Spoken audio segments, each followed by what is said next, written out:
Okay, wonderful. Well, good afternoon, everybody, and thank you, virtual audience, as well, for joining us.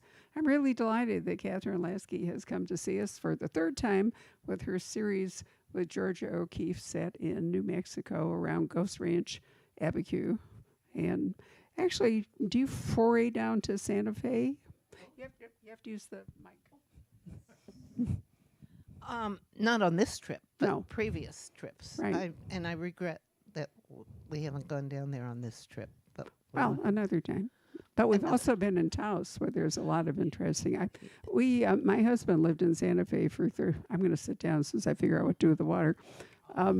There we go. All right. My husband lived in Santa Fe for 30 years before we were married, so we have property there. And we go up to Taos, driven the high road from Santa Fe to Taos, I don't know how many times. And actually, John Sanford, his last book, was set in Taos. It was sort of a locked room situation, but it was the whole city because you can lock down Taos because there are only a couple of access roads. Oh, Right. So Yeah. you're not alone in writing about this area. no, I Right. guess not. So what got you interested in Georgia? What got me into? Well, I loved her paintings, but I really didn't love them. I've told this story a lot, but it'll be fresh to you. Um, when I was in college, I took a lot of history of art courses, and when I graduated, my mom said, "Oh, I think we should do a trip to New York." And we got there, and she said, "I have a great surprise for you. I got tickets to the Georgia O'Keeffe show at the Met." And I said to her, "Oh, okay." Just sort of like, she said, "You don't sound enthusiastic." I said, "Well, honestly, Mom, I never really liked her that much." And my mom said at the time, "I think I should get a rebate on your college education."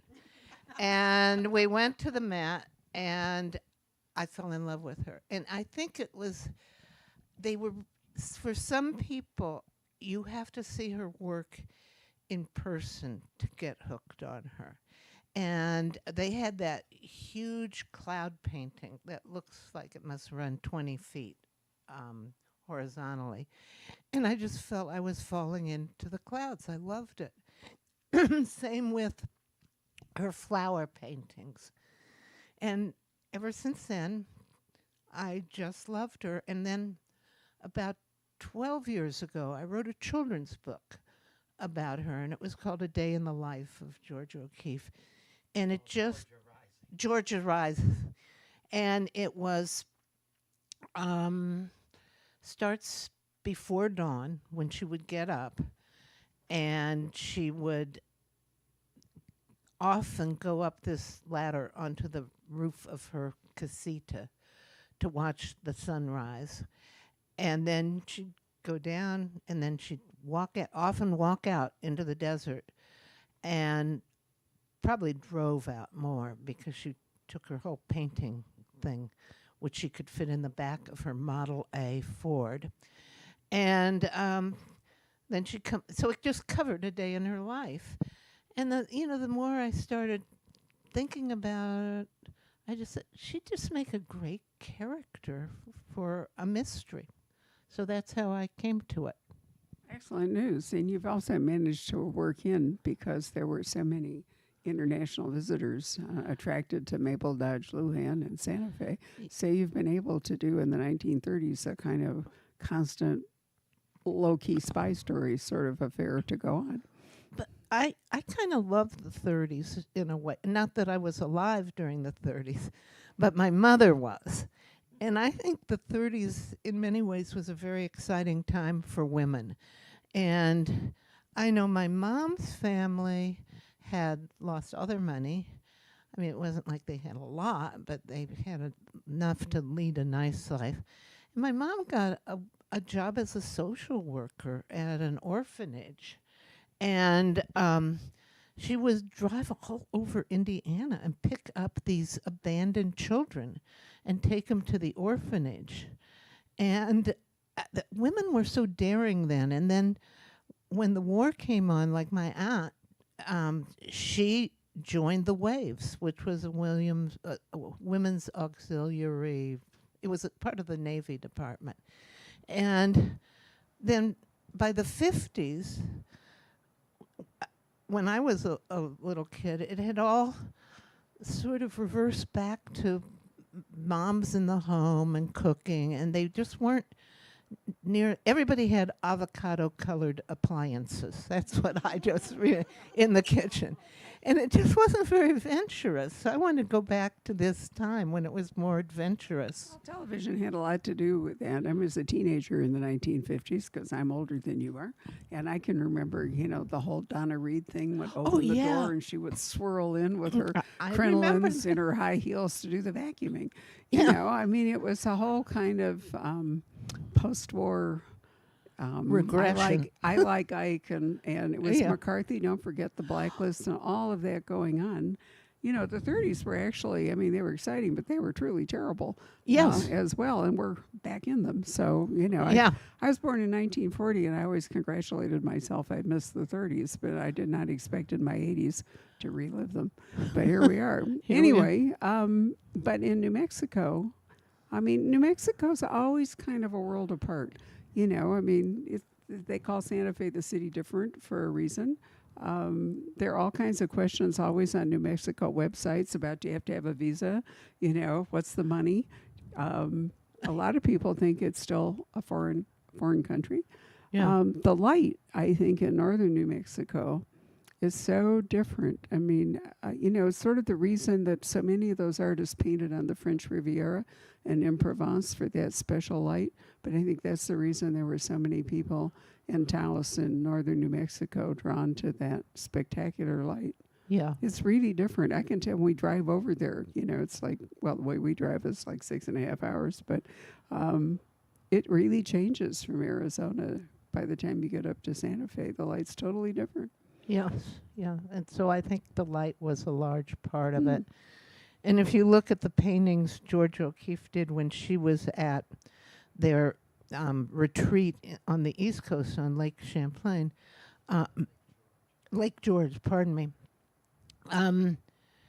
light is not a big deal in those paintings. No, it's quite, it's Yeah. wetter there, so there's Yeah. a whole different atmosphere, and you don't have the same mountains. They're not that stark, And she first went there. Well, I think she'd been there once before, but in the first book, Light on Bone, she first went there to recover from a mental breakdown Right. she had. And you could really understand how that would be the best prescription in the world. And she just became absorbed by it. So that's where the series began. Sure. When she was recovering from this mental breakdown and gone out to New Mexico. It wasn't her very first time out there, but she hadn't really spent much time, and she just had this in her memory, the light, and it really cured her in a way. Well, I think being away from Stieglitz was probably a big help too. Yeah, yeah. He was a terrible husband in so many Yes. ways. He really was. He was terrible. He was serially unfaithful to her. And he really had a pretty narrow view, I feel, in terms of women. Well, maybe everybody did back then, but I don't know. But he was He was kind of a Victorian. He was a late Victorian, if you really think about it. Oh, definitely. Yeah. So yeah, he did have a different attitude. Yeah. What was the age difference between George and Stieglitz? Oh, it had to be almost 30 years. Yeah. Yeah. So it was a whole generational, Yeah. divide. Yeah. Yeah, I think her early work back east is so different than her. Yeah, it's wonderful. And actually, what I like more than her Lake George pictures are her urban pictures of New York. And they're all very dark. And she concentrates on the light and shadows. Yeah. So she's in New Mexico. This is her third investigation, and she has taken a lover who, why not, was Stieglitz. Would have Yes. been perfectly okay. It would have been described as an open marriage, I guess, by today's standards. But in any way, so he is in law enforcement, which is a crucial thing if you're going to write an amateur sleuth. Somewhere in the picture, there has to be an actual cop to make things work, right? And he's an actual cop. Right. So, and he's sort of half Irish and half Navajo, and he has been widowed, and he is totally the opposite of Stiglitz, and he's funny. Stiglitz wasn't very funny at all, So I tried to, and he's chubby, and Stiglitz was like a string bean, and so they're quite the opposite of each other.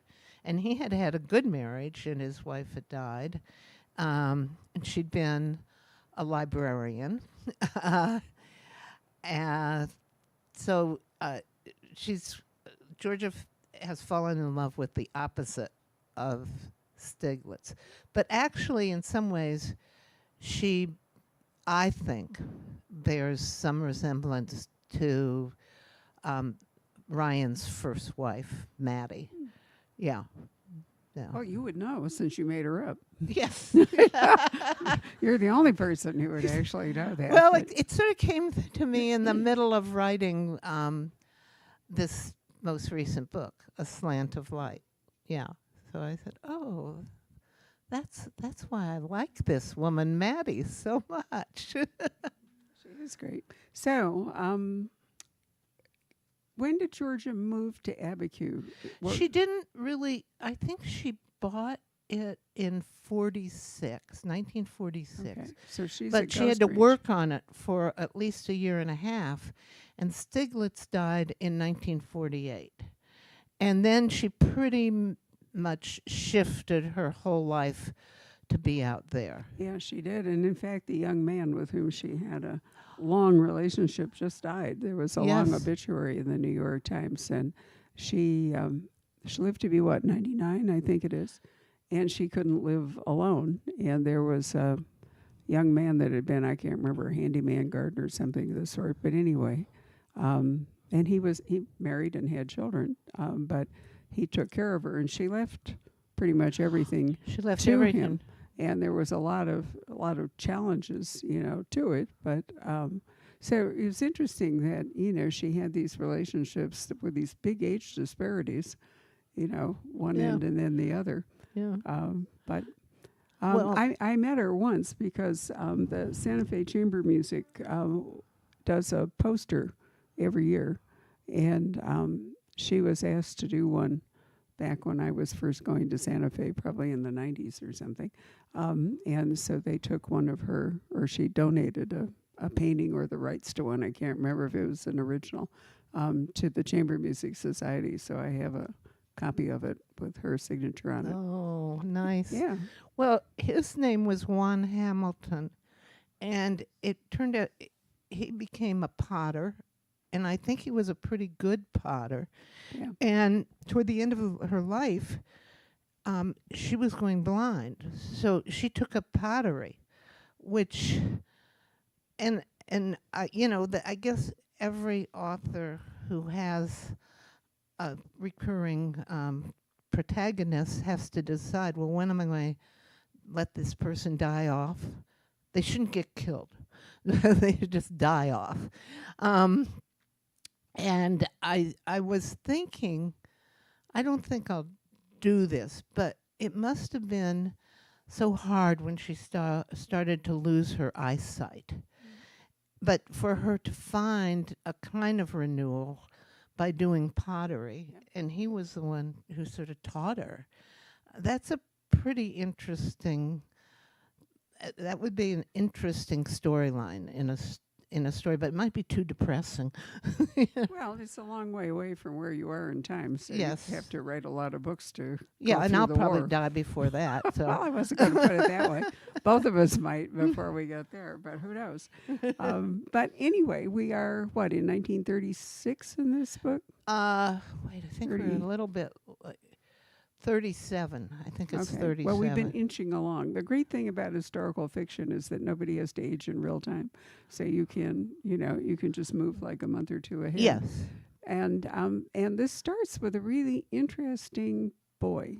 Oh, and yeah. I love that vision of him running like that. Where did that come to you from? Well, I've I don't want to give too much away, but yes, it's a boy who's running away from one of the infamous Indian schools. And right when I'd finished going over the edits of this book, and it was in the early fall, and um, Biden made a trip out west with the Interior Secretary Deborah Haaland, and he addressed very directly the abuse at the Indian schools. And I just, said, I just was so happy when I saw that. That was before the recent election. It was maybe in late September, early October. But that Indian school thing, if you can believe it, the Indian schools were started around 1871, and they just operated horribly until, and they still probably are operating horribly, but they just started to investigate them in 1971. And so it starts off with this boy who's been running away from this fictional Indian school. And the reason I called it Slant of Light, because she'd gone out in the desert, as she often did, to paint. And she noticed, I don't know what you call them, a culvert. And she noticed it was just kind of around sunrise. Was it sunrise? Anyhow, she notices a shadow striking this culvert that it's like she can kind of see into the culvert. So it must have been facing east. And there was a boy hiding in there. And she befriends him. And that's where the story begins. And it's just wonderful having a kid character in a book. I love it because, I used to write really middle grade fiction for children. And I feel pretty close to that age group myself. I've raised two kids who were middle grade kids. And it's a territory that I like being in. He's a wonderful character. How did you arrive at the idea that he could run in that? I mean, that's it's right. extraordinary how fast he can go. Well, it's known that Indians, especially Navajos, are very good runners. And then I started looking up running. And then the other indigenous peoples who are good runners are a tribe that really mostly is in Mexico, actually. And they run barefoot. And they are called the Terra. Do you remember, Chris? It's a Terra Humaya. Good for you. And I started reading about how and the terrain that the Terra Humaya people run over is incredible, and they do it mostly barefoot. And so I learned a whole lot about feet and the Terra Humaya and the Navajo running stuff. And these people would run 100 miles a day. And I just love digging into something like that. I didn't have to make up a thing. It was just all there. And so that's how that came about. Well, he's a wonderful character. So Georgia's alerted to the idea then that something must be terribly wrong at this school. Yeah. And, we know that there were abuses in Canada, in the U.S., all over. I keep waiting for somebody to insist we change Indian school here. I think it will happen at some point that somebody's going to change the name because we have a, major road right down south called Indian School because it ran across Phoenix and went past the old Indian School campus. Yeah. And then what's that show everybody's watching? Yellowstone. Yeah. There's something about the Indian schools in that. Right. Well, they were often run by religious institutions that were used to very harsh discipline, and they imposed it. But it was basically kind of cultural eradication was going on with all of these schools. Right. Absolutely. Oh, yeah. She had really longed forever to have a child, and Stiglitz didn't want a kid.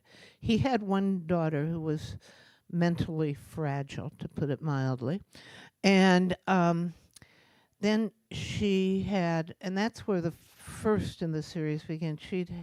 Well, it doesn't begin right at her miscarriage, uh, nor does it begin when he forced her, actually, to have an abortion. That's right. It wasn't just a miscarriage. And uh, she had a mental breakdown after that. And that's when she first went out to New Mexico for a long stretch of time. And she found it very healing. And there was this mesa that she had a perfect view of from her casita, I guess you'd call it, on the Ghost Ranch. And she somehow identified with this geological feature.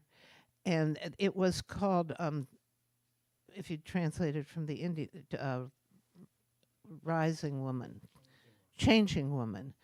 And she just felt, she felt compelled to paint it all the time. And so there's probably more paintings with that mesa in it than any other place in her painting history.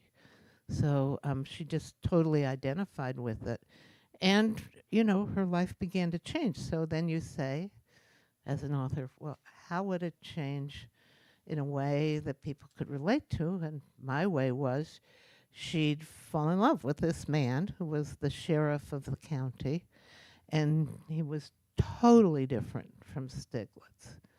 And I imagine, from having read a lot of stuff, that Stiglitz didn't have much of a sense of humor. This guy has a great sense of humor. So it was a healing experience in every sense of the word.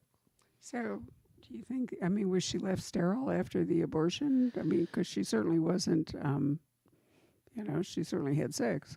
Yeah, she had sex, but she never got pregnant again. So I am assuming that she was left sterile after the Well, abortion. early abortions often just took everything, and there was nothing left, no Yeah. womb left, for children. So Yeah, I'm sure that was it. But I think she had not so deep within her, but a very nurturing drive.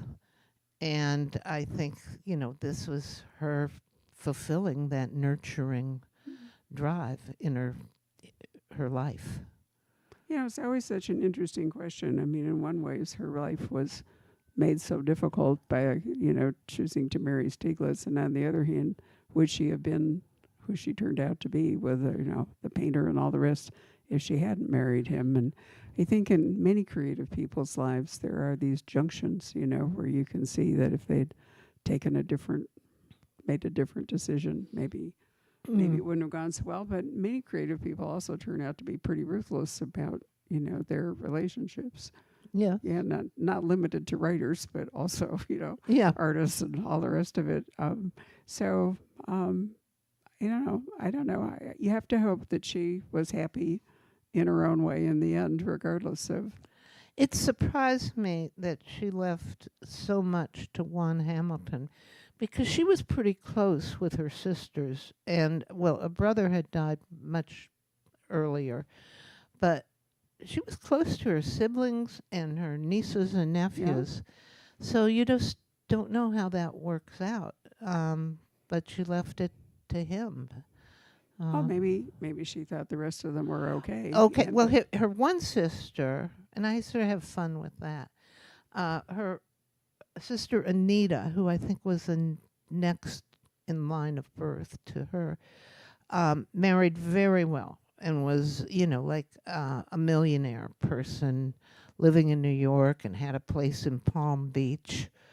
So I'm looking for ways to let that into the story, because I just can't imagine Georgia going to Palm Beach, Florida. But I think she did. Did she? Wow. Yeah. Yeah, Oh, that would, I found one reference to it in a biography of hers. So that will be I don't interesting. remember any Florida paintings. No, I don't think she did. But she did go, and this probably will figure into the next one. She went to Maine. She had friends in Maine, and then uh, she went to York, Maine. Okay. And we go to Maine in the summer, and Maine's a great setting, and it's opposite the desert, of course. And that's the only thing. I mean, for me to come out here to do research is just wonderful. I love the climate, I love the sun, the light, all that.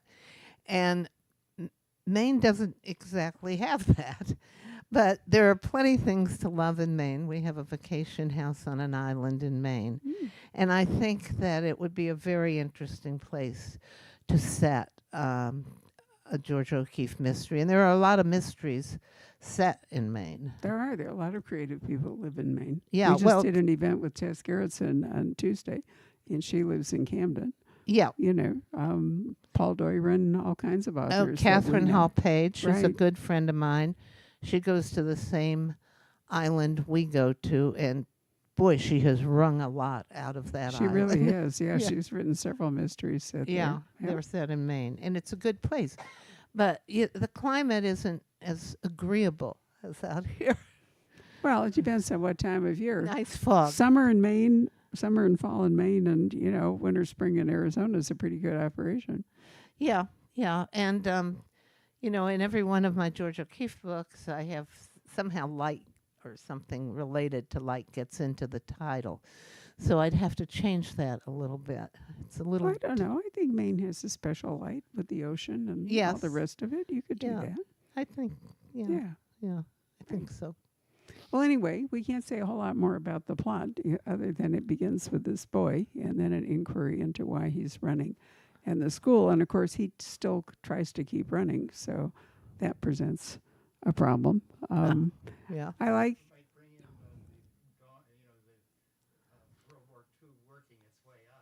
Yeah, we're progressing in World War II, but I that's where the crime elements start creeping in. Right? yes, that is where the crime elements start. And then I discover all these things. Like, I remember my parents talking about how awful Father Coughlin was back in those days. He was the Catholic priest from Detroit.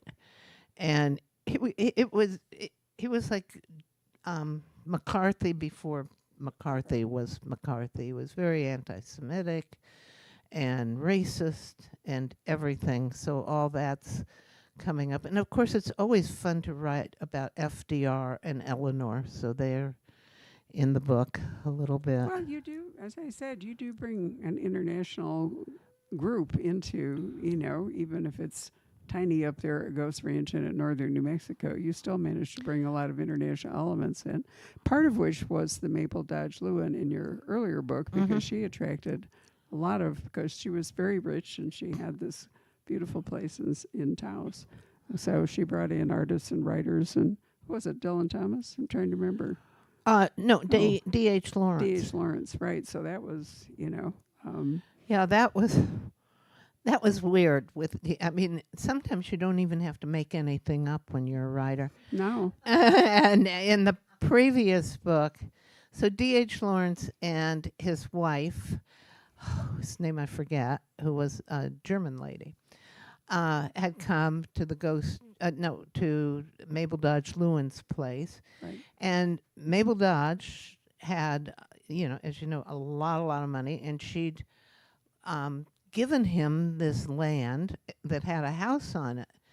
But they had never really come back that often. And then he died in Europe, In France. in France, in I think it was 1920 or 29 or 30, and she'd begged them to come back, or even after he died, begged the wife, his widow, to come back, and the widow did come back, and she brought with her, this is the strangest story, his ashes. She had him dug up from his grave in France and cremated, brought the ashes back, and wanted to build a chapel for him, just a little chapel, and put the ashes in an urn in the chapel. And everybody was saying, oh, you should scatter the ashes because he just loved that mountain behind the house, or he loved this or loved that. Scatter them and let the wind take them. And she just got so fed up that what she did was she poured the ashes into a cement mixer that was on her property because they were doing something with cement, I guess with the chapel. And that was it. So I mean, that is a true story. Everybody was horrified. Why would you put them in a cement mixture? And she said, it's my choice. And so the book almost opens at that event. The last book, right? Or is it the second It's book? one before. It's Mortal Radiance. Right. Yeah. And this is just too good to miss. So I did all this research to confirm it because I didn't want to. I know. make a I looked mistake. it all up too when I was reading it because it was such a bizarre story. I thought, wow, did Catherine make that up? Yeah, because it was such a bizarre story. I thought, wow, did Catherine make that up or was it real? Yeah. Didn't they turn the cement in your book into the altar in the chapel? Yes. it Right. was So a- he did wind up in the chapel, but he was in the cement altar, not in a special urn of his own. You know, if you go to Santa Fe in the Santa Fe Art Museum, there are a number of paintings from the Taos School. And they would remind you to some degree, I think, of some of the Impressionist paintings, you know, given the quality of the light and so forth. The Yeah. George O'Keeffe Museum, which was behind, in a particular place in Santa Fe, I think that has been moved to a new location. I'll have to figure it out. Wait, we went to it 2 years ago Yeah, to but the I think museum. when we were there last fall for There was some yeah, new thing. they were building a new museum or something for it. The actual museum that you saw that I've been to wasn't that great. No, So, it was very yeah, disappointing. exactly. And so I think I don't know whether they were able to tap into more collections, so they had more. I was reading the Times today. They had a huge spread about the Frick that's reopened, and Oh, finally, yeah. I'm going in June to Thriller Fest, and I'm going to plan to spend an afternoon at the Frick, where they finally opened the second floor, and they've been able to do all these other wonderful things. And I think museums should grow the opportunity. So it may be that the George O'Keeffe estate, you know, acquired more, or something or other happened in Santa Fe. I'll look it up this summer when I'm there. Yeah, but I agree with you. We've been to the George O'Keeffe Museum several times, and I've been a little bit disappointed in it. What is great, though, if you go to Abiquiu, which is about, what is it, an hour from San, It's not terribly far. It's Not on your way very north to far. Chama. and you go to her house in Abiquiu. Oh, it's just heaven. You just want to come back and throw everything out of your own house. And, part of it again is the light. And Well, it's up on a ridge, so Mhm. it looks out. Ghost Ranch is down, you know, on the plain, yeah. so to speak. But her home in Abiquiu faces east, or the views face east, and you know she has an extraordinary view there. Oh, but it's so beautiful, and the tour is great. Mm-hmm. And then they have at where you go to the tour center in Abiquiu, and then they take you out Mhm. to the.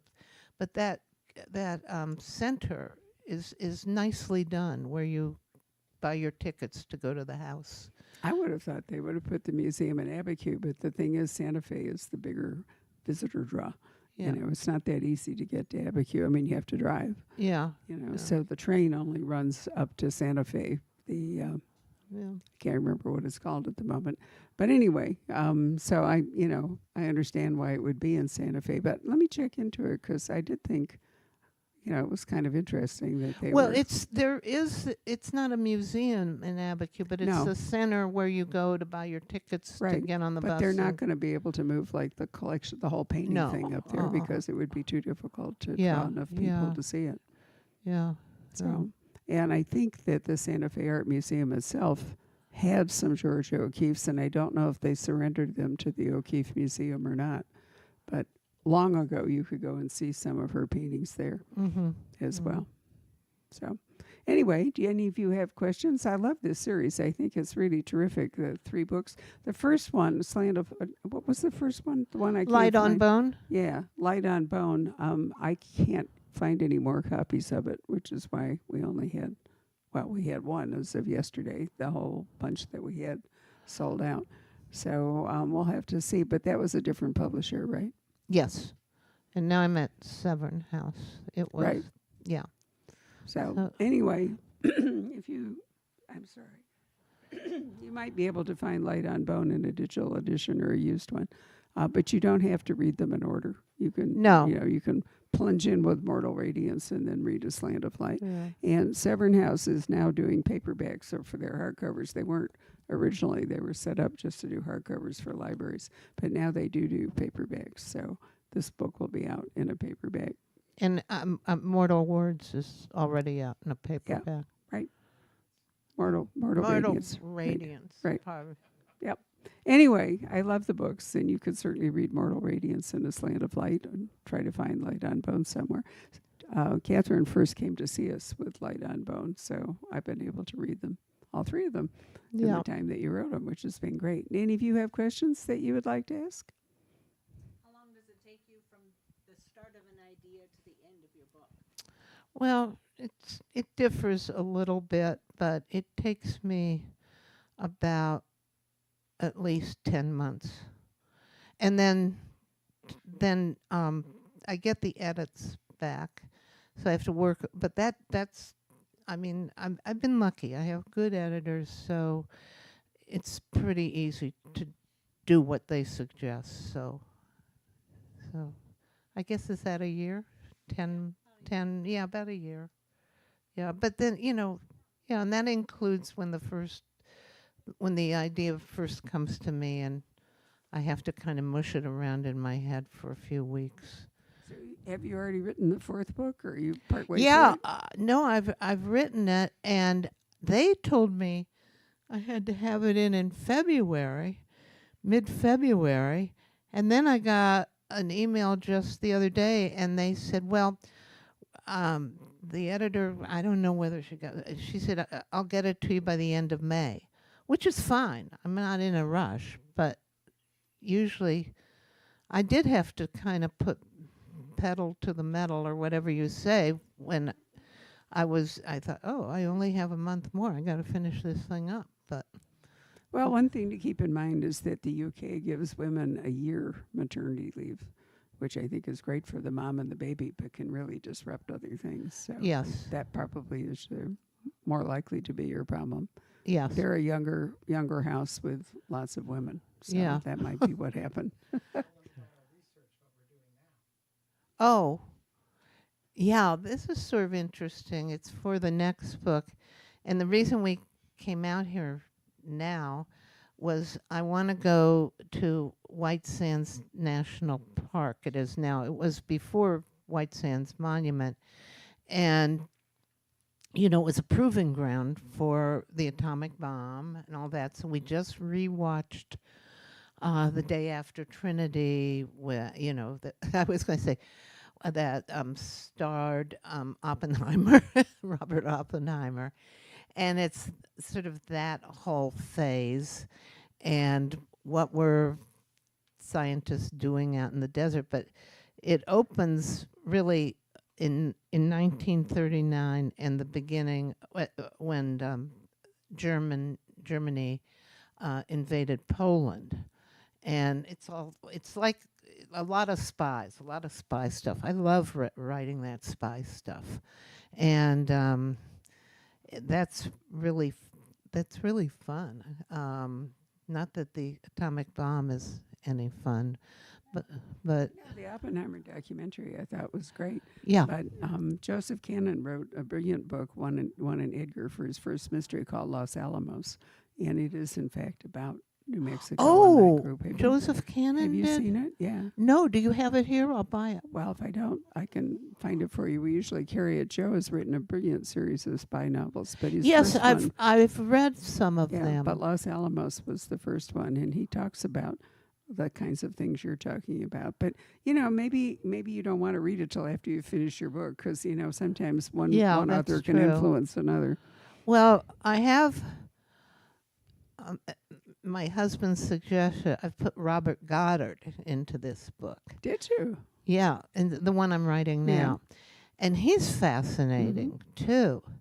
And this just worked out so well in terms of George's romance with Ryan McCaffrey, who's her love interest. And the thing is, so I had to adjust this. He would almost be the same age as Robert Goddard. And Robert Goddard died kind of young. Well, I think sort of young. I think he was I think he was in his late 50s. But, as a kid, George's lover was obsessed with rockets and stuff like that.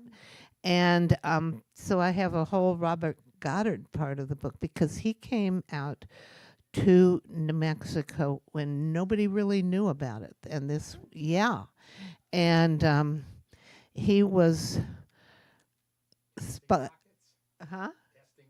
Well, he was, and but they were afraid that the Germans might find out about it. So that's all in the next Well, book. but that's one reason they went to Los Alamos, because it was so, it's like Oak Ridge. I spent some years in Oak Ridge, and it was really unnerving to go to Los Alamos, Oak Ridge, other than the setting, but all the housing, which was, sent at the same time. It was really creepy, to go from a Tennessee campus to a New Mexico campus. But they were both set up because they were so isolated in order to do all this research and all. There's a museum, I think, a pretty good one in Los Alamos.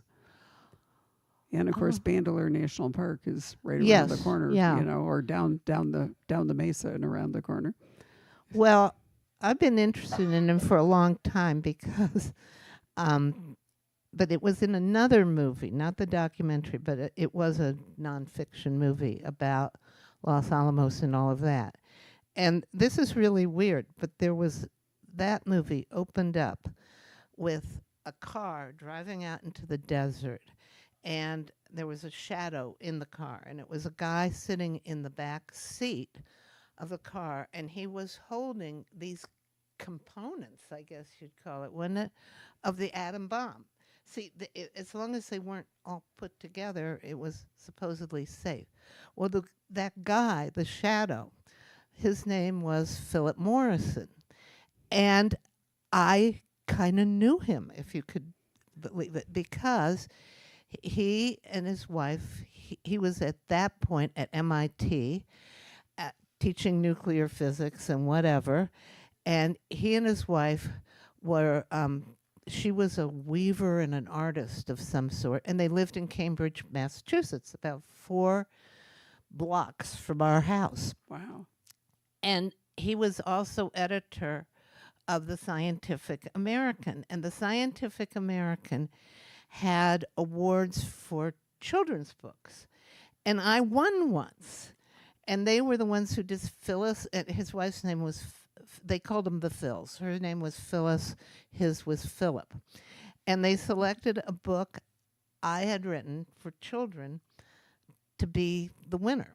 So I got to meet them and everything. And then when I wrote my very first mystery, which was more than 30 years ago, you probably don't even know it, Trace Elements, I decided I had to consult with the Morrisons because I had something.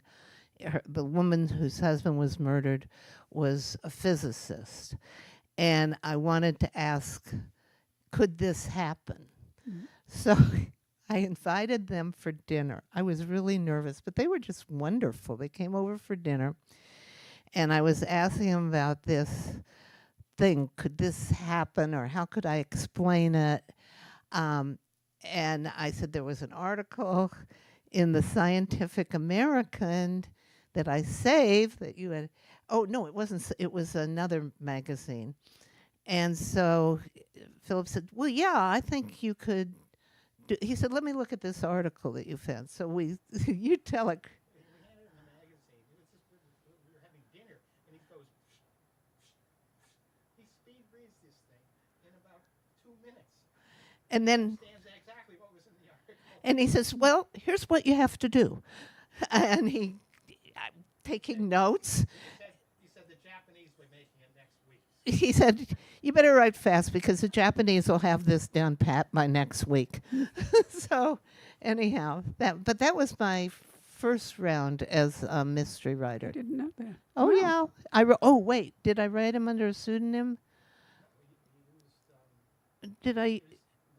Knight, Catherine Lasky Knight. She didn't want the kids to start thinking these things Oh, Yeah, okay. yeah. out of adult material.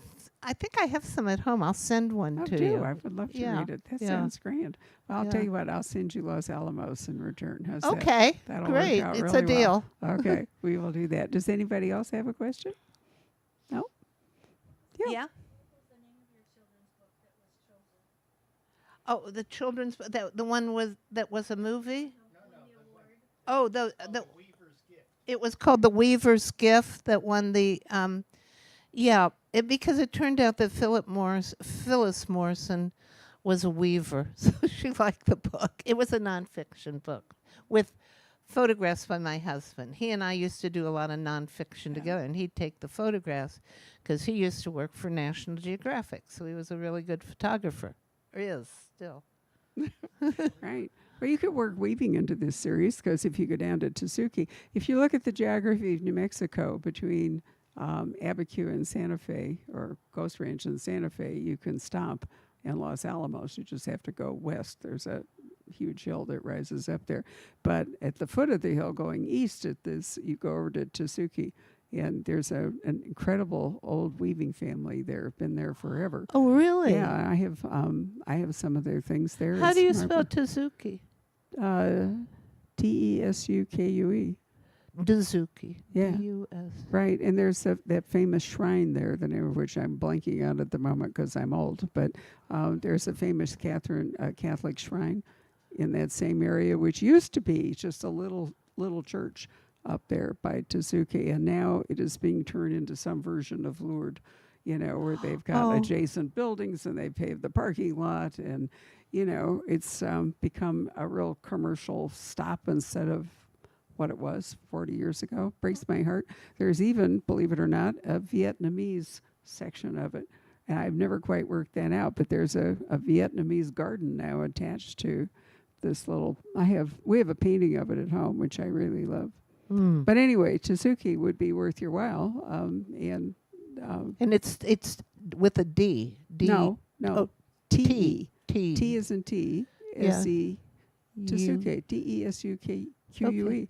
Yeah. Okay, But that'd be fun. but that's something you could work into. Absolutely, you a know, 'cause weaving family. But weaving is such an important art, especially in this part of the country that Yeah. you're writing about. Georgia would probably love that. yeah. It isn't all Navajo rugs. There's a very large Spanish tradition of weaving there. Well, it's not Navajo rugs around there anyway. It's more the Pueblos. Oh. Yeah. That's good. So there you are. See, you learn new things every day. Well, thank you all very much for coming this Thank you afternoon. so much. Virtual audience, thank you very much for joining us. And if you'd like to get a copy of Catherine's book signed or just talk to her, she can stay where she is and want photos or whatever else. So thanks very much for coming. Thank you. I forgot. I went back to get it because I actually have 3 now, advanced reading copies.